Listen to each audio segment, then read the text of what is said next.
Hello बच्चों, कैसे हैं आप लोग। आशा करता हूँ आप लोग अच्छे होंगे और अपने पढ़ाई में लगे हुए होंगे। बच्चों, जो आज की क्लास है ये आप लोगों के बहुपद चैप्टर का सेकंड पार्ट लेकर आए हैं, जिसमें जो बचे हुए जो टॉपिक थी जिसके बारे में हम डिस्कस करने वाले थे, तो उस वीडियो जो लंबा होने वाला था इसके वजह से उसका आधा पार्ट हम किए लेक्चर 1 में, और आज जो आधा पार्ट होगा उसको लेक्चर 2 के माध्यम से खत्म करने का प्रयास करेंगे। और एक लेक्चर और आएगा जिसमें बहुपद चैप्टर के टाइप वाई टाइप हम लगभग 4 या 5 टाइप के प्रश्न बताएंगे। वही कोई न कोई टाइप का प्रश्न जो है आप लोगों के एग्जाम में पूछ लिया जाएगा।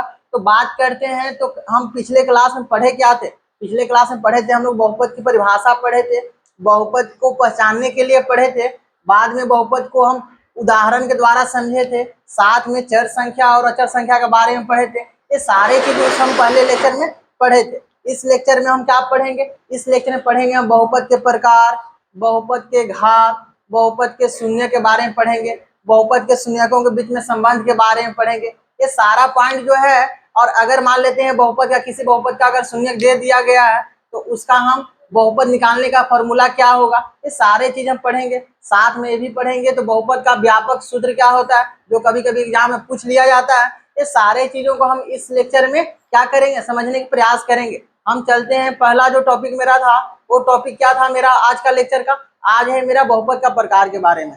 तो बात करते हैं, तो जो बहुपद का प्रकार है,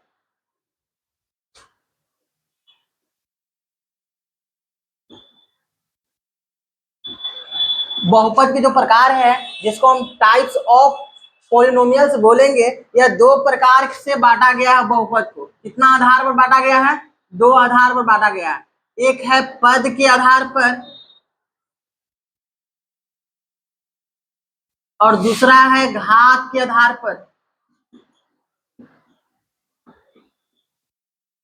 अगर कोई बोलेगा तो बहुपद का प्रकार बताओ तो क्या बोलिएगा, तो बहुपद का बंटवारा दो आधार पर किया गया है, एक है पद के आधार पर, एक है क्या, घात के आधार पर। बात करते हैं तो यहाँ पर हम आप लोगों को लिखे पद के आधार पर, इसका मतलब पहले हमको पद के बारे में नॉलेज होना चाहिए, और यहाँ पर लिखे हैं घात के आधार पर तो हमको घात के बारे में नॉलेज होना चाहिए। तो हम एक बहुपद लेते हैं जिसमें हम ये दोनों टर्म को समझाने के प्रयास कर रहे हैं। जैसे एग्जाम्पल के तौर पर आप लोगों को हम यहाँ पे ले रहे हैं 2x² प्लस 4x माइनस 10। तो ये हमारा क्या हो गया, यह एक बहुपद है। तो कोई बोलेगा तो इसमें घात क्या है बहुपद का, तो आपको समझ में आना चाहिए। तो बहुपद का घात किसे कहते हैं, तो किसी भी बहुपद में चर संख्या का ऊपर में जो संख्या होती है, किसी भी बहुपद में चर संख्या के ऊपर में जो संख्याएं होती है उसे ही बहुपद का घात कहते हैं। तो यहाँ पे चर संख्या क्या है, यहाँ पर x है, यहाँ पर क्या है x है, और यहाँ पे कुछ नहीं तो यहाँ पे भी x के पावर 0 होगा। इसका मतलब यहाँ पे बहुपद का घात क्या हो गया 2, यहाँ पर बहुपद का घात क्या हो गया 1, यहाँ पे बहुपद का घात क्या हो गया 0। इसका मतलब अगर कोई बोलेगा तो बहुपद का घात क्या होगा, तो यहाँ पर बोलिएगा तो घात बराबर मैक्सिमम जो पावर होता है वही इसका क्या कहलाएगा, घात कहलाएगा। यानी यह जो बहुपद है क्या हो गया, द्विघात बहुपद हो गया। क्या हो गया, द्विघात बहुपद हो गया। क्यों, क्योंकि चर संख्या का पावर एक जगह 2 दिख रहा है, एक जगह 1 दिख रहा है, एक जगह 0 दिख रहा है। तो जो सबसे अधिकतम पावर होता है चर संख्या का वही उसका घात कहलाता है। अब घात के बारे में आप लोग समझ चुके हैं, तो इसका पद के बारे में भी समझ लीजिए। तो बहुपद का अगर कोई बोले तो बाबू पद क्या है, पद कितना है, तो याद रखिएगा हम डिफिनेशन में परिभाषा नहीं बताए थे। तो जब बहुपद के बारे में, जब किसी बहुपद के बारे में हम उसको लिखते हैं तो उसके जो पद होते हैं उसके बीच में प्लस या माइनस का चिन्ह होता है, प्लस या माइनस का चिन्ह होता है। इसका मतलब यहाँ पे प्लस लगा, यहाँ पे माइनस लगा हुआ, इसका मतलब पहला पद, दूसरा पद और तीसरा पद आ गया, यानी पद की संख्या भी कितना हो गया 3। यानी इसका पद इसमें कितना है, इसमें पद 3 गो है और इसका घात कितना है, घात इसका 2 है। तो आपको समझ में आ गया है। तो घात के आधार पे बहुपद कितना होगा और पद के आधार पे कितना होगा, तो हम क्या बताएंगे, तो जिस बहुपद में अधिकतम घात 2 होगा द्विघात कहलाएगा, जिस बहुपद में अधिकतम घात 1 होगा उसको रैखिक बहुपद कहेंगे, जिस बहुपद में अधिकतम घात 0 होगा उसको शून्य बहुपद कहेंगे, जिस बहुपद में चर संख्या का अधिकतम घात जो होगा वो कितना होगा 4 होगा चतुर्थ घात बोलेंगे, 3 होगा त्रिघात बोलेंगे। अगर पद की बात करें तो किसी बहुपद में अगर पद की संख्या जैसे यहाँ पे 3 गो है तो इसको बोलेंगे त्रिपदी बहुपद। अगर 2 गो रहता द्विपदी बोलेंगे, 1 रहता एक पदी बहुपद बोलेंगे, 4 रहेगा तो चतुर्थपदी बहुपद बोलेंगे। इसका मतलब है क्या, तो बहुपद के आधार, जो इसका पद के आधार पर बहुपद का बंटवारा किया गया है वो कौन कौन सा होता है, वो होता है पहला जो है एक पदी, एक पदी बहुपद, दूसरा द्विपदी बहुपद,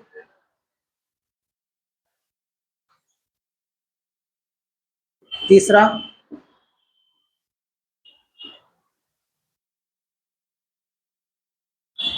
त्रिपदी बहुपद। इस प्रकार से चतुर्थ पदी बहुपद,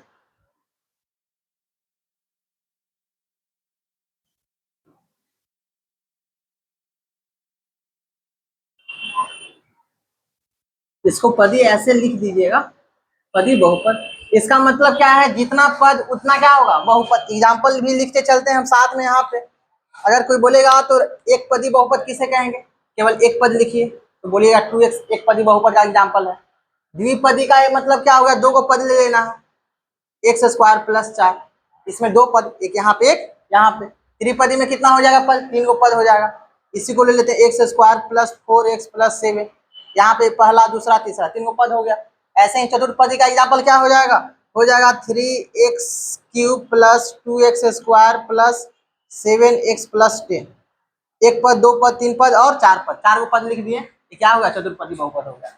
बात करें घात के आधार पे क्या होगा, तो पहला जो बता रहे हैं जिसका घात 0 होता है उसको क्या बोलेंगे हम, शून्य बहुपद बोलेंगे। शून्य बहुपद, शून्य बहुपद मतलब क्या क्या बोलेंगे, चर संख्या का अधिकतम घात बराबर कितना होना चाहिए, 0। एग्जाम्पल में क्या बोलेंगे, एग्जाम्पल में सारे संख्या 2, 3, 7, 4, क्योंकि इसमें x के पावर क्या होगा 0।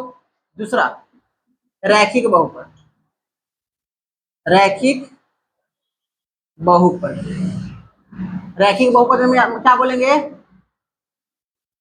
चर संख्या का घात जो होगा वो कितना होना चाहिए, 1 होना चाहिए, रैखिक बोल देंगे। इसका एग्जाम्पल में क्या हो जाएगा, इसका एग्जाम्पल 2x हो जाएगा, 3y हो जाएगा, 4x हो जाएगा। इसमें पावर इसका कितना है 1, इसमें y का पावर कितना है 1, इसमें x का पावर कितना है 1, यानी चर संख्या का अधिकतम घात 1 हो गया तो रैखिक बहुपद बोल देंगे। अगर चर संख्या का 3 को घात हो जाए तो उसको त्रिघात बोल देंगे, 2 को हो जाएगा द्विघात बोल देंगे, तो ये हो गया अब द्विघात बहुपद। बहुपद तो द्विघात बहुपद में क्या बोल देंगे, तो चर संख्या का घात, चर संख्या का घात बराबर कितना होता है 2 होता है। इसका मतलब इसका एग्जाम्पल में क्या बोल देंगे, इसका एग्जाम्पल हो जाएगा क्या हो जाएगा 2x square plus 4x plus 10। इसमें देखिए चार संख्या का अधिकतम घात कितना हुआ 2, ये द्विघात बहुपद का क्या हो गया एग्जाम्पल। ऐसे ही त्रिघात बहुपद भी होता है, ऊपर में लिख देते हैं। ऐसे ही चौथा नंबर पे क्या हो जाएगा त्रिघात बहुपद, त्रिघात बहुपद। त्रिघात बहुपद में क्या होता है, इसमें चर संख्या का घात, चर संख्या का घात कितना होता है, इसमें 3 होता है। कितना होता है 3। एग्जाम्पल के रूप में क्या बोलिएगा, बोलिएगा 4y के पावर 3। अब इसे छोटा करते जाइएगा, 3y square plus 7y plus 10। इसमें मैक्सिमम घात कितना हुआ 3, तो क्या हो गया त्रिघात बहुपद। इसका मतलब क्या है, बहुपद का प्रकार को आप लोगों को अच्छी तरह से समझाएं यहाँ पर। अब बात करते हैं इसका व्यापक सूत्र क्या होता है बहुपद का। तो यहाँ पे ऊपर में हम इसका बताने का प्रयास कर रहे हैं, क्या बताने का प्रयास कर रहे हैं, व्यापक सूत्र। तो द्विघात बहुपद का पहला बात करते हैं द्विघात बहुपद। तो द्विघात बहुपद का व्यापक सूत्र क्या होता है, इसका होता है ax square plus bx plus c। ये होता है द्विघात बहुपद का व्यापक सूत्र। और द्विघात बहुपद का व्यापक सूत्र होता है जिसमें से इसमें a b तथा c एक अचर संख्या होती है। ए बी सी क्या होती है, अचर संख्या होती है। अब इसी में आपको एक पॉइंट और बताना चाहेंगे तो ए जो होता है वो क्या होता है, एक्स स्क्वायर का गुना। क्या होता है, एक्स स्क्वायर का गुणांक बोल देंगे, क्योंकि गुना होता है उसके साथ में। एक्स स्क्वायर से पहले क्या लगता है, ए का वैल्यू। बी क्या है, बी है एक्स का गुना, तो लिख देंगे एक्स का गुना। और यहां से बोल देंगे हम, यहाँ पे सी क्या है, सी होता है केवल अचर संख्या होती है। इस प्रकार से पॉइंट भी याद रखिए। ये हम किसके बारे में बता दिए, द्विघात बहुपद के बारे में बता दिए। तो यहाँ पे हम बता देते हैं त्रिघात बहुपद के बारे में। तो त्रिघात बहुपद क्या है,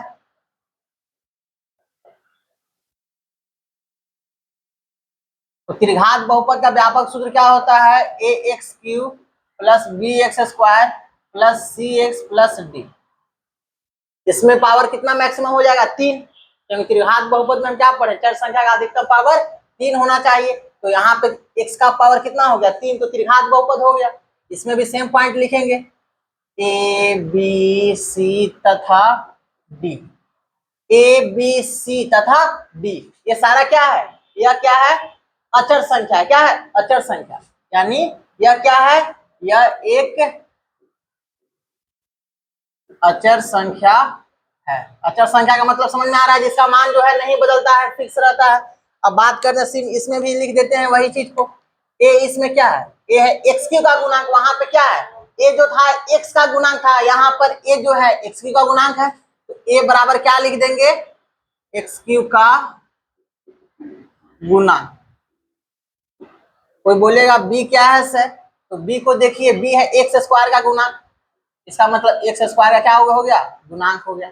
कोई बोलेगा सी क्या है सर, सी है एक्स का गुणांक, किसका गुणांक है, एक्स का गुणांक। कोई बोलेगा डी क्या है सर, तो डी किसी के साथ गुणा में नहीं है, यानी अचर संख्या के रूप में होता है। क्या है, अचर संख्या।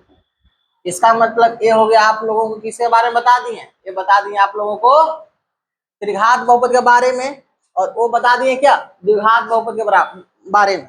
इसका मतलब है क्या, तो हम इसमें क्या समझाने के प्रयास किए हैं, क्या बताने के प्रयास किए हैं, तो बहुपद का घात क्या होता है, तो किसी भी बहुपद में चर संख्या का जो अधिकतम पावर होता है, जो अधिकतम संख्याएं होती है, वही उसका क्या कहलाता है, घात कहलाता है।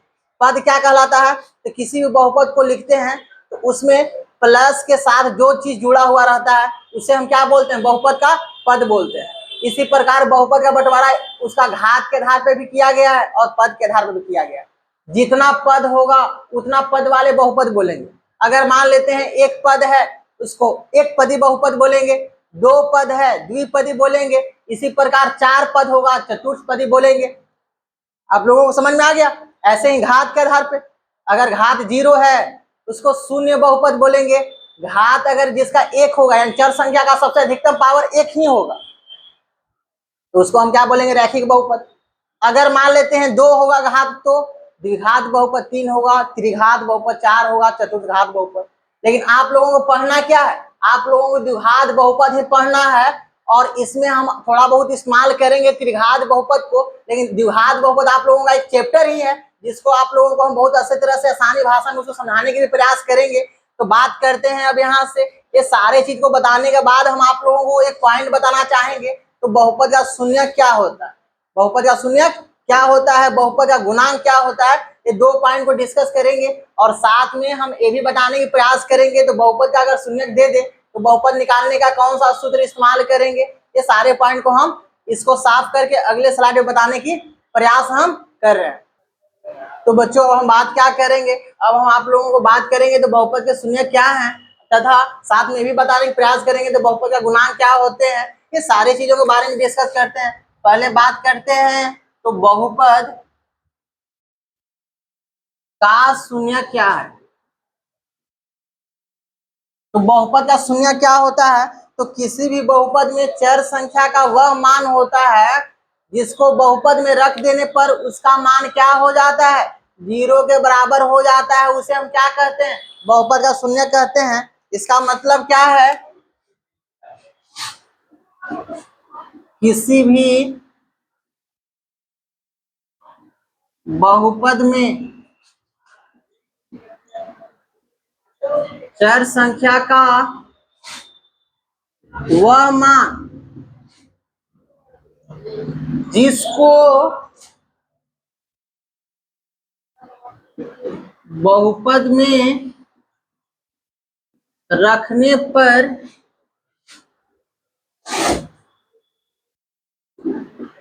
बहुपद शून्य अर्थात 0 के बराबर आ जाता है, उसे हम बहुपद का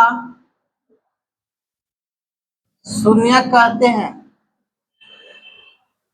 मतलब जीरोज ऑफ पॉलिनोमियल्स कहते हैं उसको। और इसको निकालते कैसे हैं, अगर बात करें, एक हम छोटा सा एग्जांपल द्वारा समझाने के प्रयास कर रहे हैं। अगर मेरा बहुपद अगर मान लेते हैं 4x माइनस 8 है, यह एक प्रकार का द्विपदी बहुपद को लिए हैं, अर्थात रैखिक बहुपद को लिए हैं। कोई बोले तो सर इसका शून्यक निकालिए, तो पहले हम यहाँ पर x का टर्म में बहुपद है, तो यहाँ पर हम मानेंगे चूंकि px बराबर 4x माइनस 8 यानी x का टर्म में है तो a। अब इसका शून्यक निकालने के लिए क्या करेंगे, तो px बराबर 0 मानना होगा। px बराबर 0 यानी यहाँ पे लिखेंगे माना कि px बराबर क्या हो गया 0। px का वैल्यू क्या माने हैं 4x माइनस 8, तो इतना बराबर क्या हो गया 0। यहाँ से 4x बराबर 8, यहाँ से x बराबर जो 4 गुना में है वो कहाँ चल गया भाग में, और कट गया कितना बार में 2 बार में। इसका मतलब बोल सकते हैं क्या, बोलेंगे x का मान क्या आया 2 आया, तो हम यहाँ पे x का मान जो 2 आया है तो हम बोलेंगे तो इस लिए बहुपद px का शून्यक 2 होगा। क्या होगा 2 होगा। अब हमको मालूम है तो शून्य का मतलब क्या होता है, जिसको बहुपद में रखने पर वो 0 आ जाए। थोड़ा सा जांच भी कर लेते हैं, जांच का मतलब 0 आना चाहिए। बहुपद मेरा क्या था, यानी px का वैल्यू था क्या 4x माइनस 8। अब यहाँ पे x का ही तो मान आया है, क्या आया है x का ही तो मान आया है 2, तो यहाँ पे हम लिखेंगे p2 बराबर, अगर 0 आ जाए तो बोलेंगे क्या तो शून्यक है, तो यहाँ पर 4 लिखेंगे गुण x का वैल्यू क्या है 2 माइनस 8, 4 में 2 से करेंगे 8 माइनस 8 बराबर 0। तो हम क्या बोले थे आपको, तो शून्य क्या होता है जिसको बहुपद में रखने के बाद वो बहुपद क्या हो जाए 0 के बराबर आ जाए, वो क्या होगा शून्य। तो आप लोगों को शून्य के बारे में समझ में आ गया होगा। अब हम बात करेंगे तो आखिर द्विघात बहुपद का शून्य का फॉर्मूला क्या होता है, त्रिघात बहुपद का शून्य का फॉर्मूला क्या होता है, साथ में ये भी बताएंगे। तो अगर मान लेते हैं द्विघात बहुपद है तो उसका शून्य किस किस रूप में होता है, तो साथ में बताने का प्रयास करते हैं। इसके साथ ही तो द्विघात बहुपद, द्विघात बहुपद का शून्यक जो होता है यह 2 होता है। कितना होता है 2। कौन कौन होता है, एक होता है अल्फा और एक होता है बीटा। अगर यही बोलोगे त्रिघात का, तो त्रिघात बहुपद का, तो त्रिघात बहुपद का शून्यक होता है 3, एक होता है अल्फा, एक होता है बीटा और एक होता है गामा। इसका मतलब क्या है, तो द्विघात बहुपद का शून्यक अल्फा बीटा यानी 2 होता है। इसका मतलब आपको समझ में थोड़ा सा आना चाहिए। तो त्रिघात बहुपद का 3 शून्यक, द्विघात बहुपद का 2 शून्यक, इसका मतलब रैखिक बहुपद का 1 होने वाला।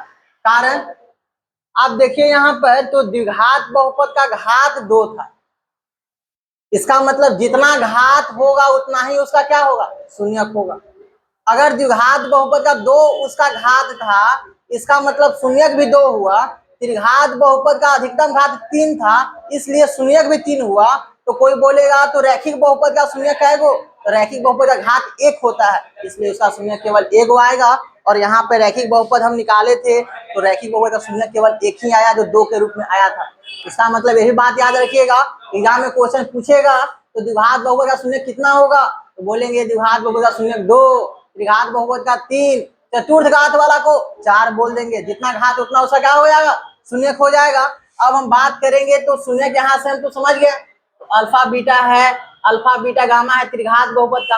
अगर मान लेते हैं द्विघात बहुपद में अगर अल्फा बीटा का मान दे दे और उसका बोले तो बहुपद निकालो, यानी शून्य का मान दे दे और बोलेगा इसका बहुपद निकालो।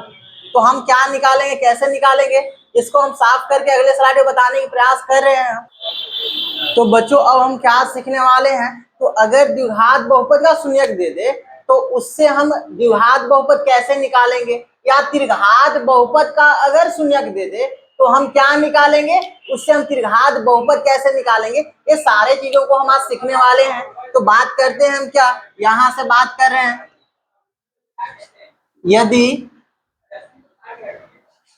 अल्फा बीटा किसी द्विघात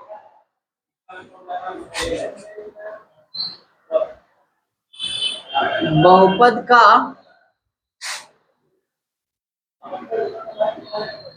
शून्यक है तो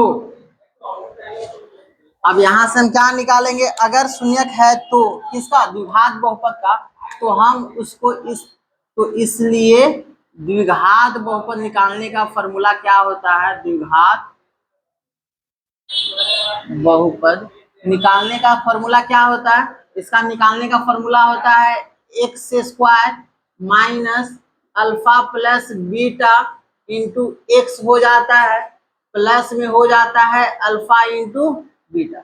जहां पर आप लोग थोड़ा सा ध्यान दीजिएगा क्या, तो जहां पर अल्फा प्लस बीटा जो होता है यह होता है शून्य, अल्फा भी शून्य और बीटा भी शून्य, तो दोनों को जोड़ा गया है, इसका मतलब क्या हुआ, यह हो गया शून्यकों का योगफल, शून्यकों का योगफल है। और या अल्फा इंटू बीटा जो है ये क्या हो गया, शून्यकों का गुणनफल हो गया, शून्यकों का क्या हो गया, गुणनफल हो गया। यानी यहाँ पर ए फॉर्मूला के जगह पे हम अगर उसको रख देते हैं शून्यकों को गुना करके और शून्यकों को जोड़कर, तो मेरा द्विघात बहुपद प्राप्त हो जाएगा।